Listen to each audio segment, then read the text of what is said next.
Welcome to Complexity Made Simple. My name is Paul Allen, and the subject of today's newsletter is the Kano Model, customer value and how to please your customers. So let's take a look at this thing. We're going to take a look at the Kano Model.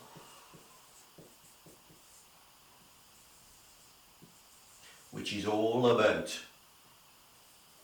essentially, it's all about pleasing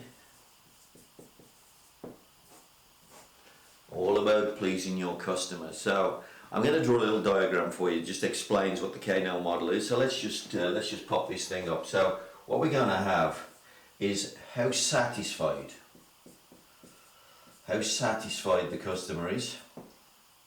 This end, of course, they're going to be dissatisfied. Okay, so we've got a satisfaction scale. In the middle here, we've got sort of parity where they really don't care one way or the other.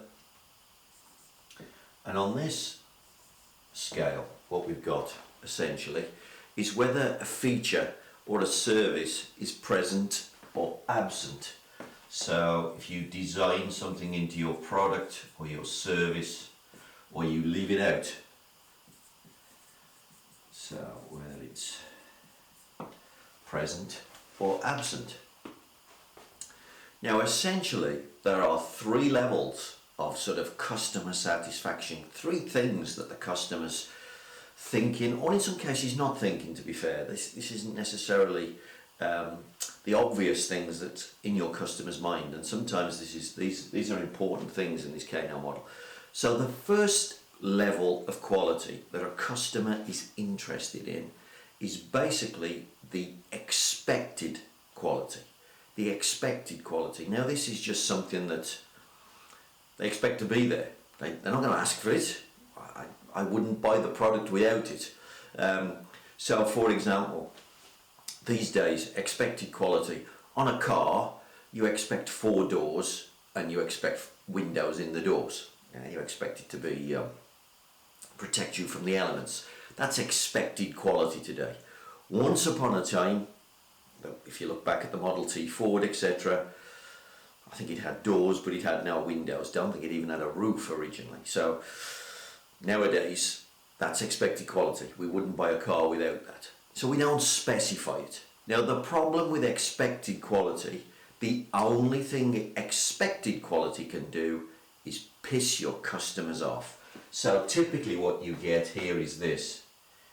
You get this response from expected. So this is the expected quality. So if it's present, it's not going to satisfy. You're going to get a neutral response if everything they expect is present. Okay, so I'm not going to ask for this. This is just expected quality. If it's missing, you're just going to piss people off. The next one is the conscious quality, what the customer will specify. So this is the specified quality. Now this is going to please the customer. It's going to go through here. So this is the specified quality. So these are things that they're going to ask for. And again, if we think about the car, for example, there are certain things you can specify on the car. You might specify that the car has satellite navigation, for instance. That might be an extra. So you might specify that. You might specify that it has air conditioning. Yeah, that would be specified.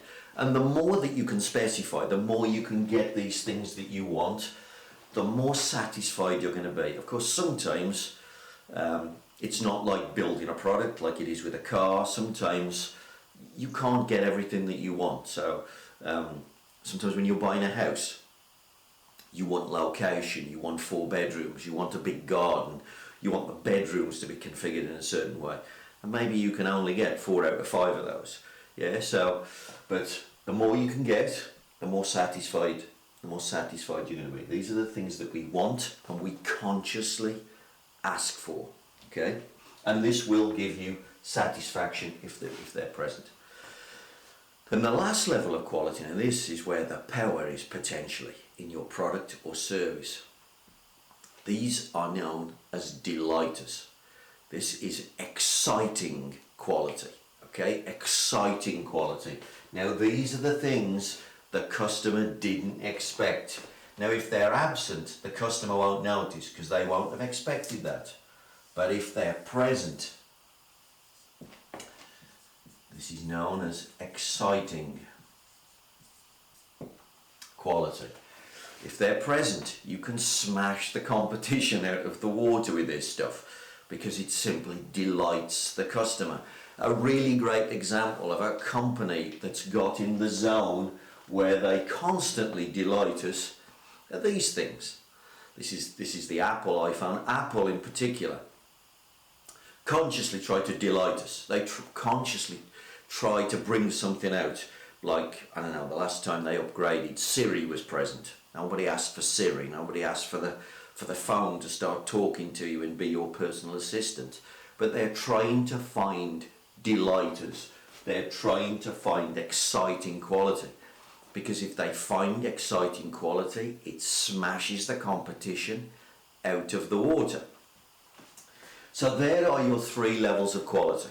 Okay, and you should be trying to think about all of these. One of the things you don't want to be doing is when you try and do value analysis, you don't want to be taking expected quality away. Sometimes you see that in some services.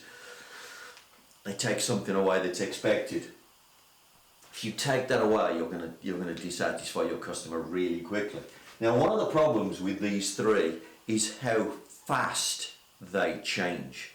Things that are exciting and delight us become, eventually they will become expected.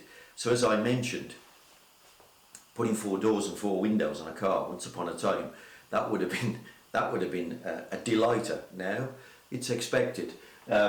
Just sticking with the car example for a second, the last car I bought, I didn't specify this, I didn't even know it was on the car. I had a hard drive for my music. I drive an awful lot. Listening to music, therefore, is part of making the journey a little bit more enjoyable. And there was a hard drive, so I can put a CD in the radio. It will rip the CD and it will store it on the car and put the CD back in the house. I can put USB sticks in and it will take 200, 300, 400 songs in a nice playlist. And then I can just play them just on the hard drive. Now when I got the car, that was just there. I was absolutely delighted. It was exciting quality to me. But now when I go and look for a new car, I haven't changed my car yet. And one of the reasons I haven't changed it is because now this thing's become a specified thing. I want a hard drive on a car. And if I can't find the car with that on there, I'm not buying it. So it's already moved down a level. And there'll be a point where it becomes expected.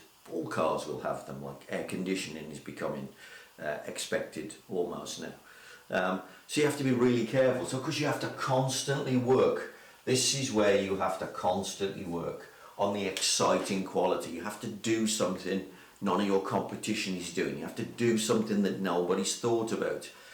Give your customers exciting quality and you will blow the competition out of the water. For most of you, you're here trying to do this well. So for most of you, what you're trying to do is to do the specified quality really, really well. And there's nothing wrong with that. We can't all be Apple dealing with new technology all the while. But if you can think of exciting quality for your customers, that is where you can make piles and piles of money. And that is the Kano model.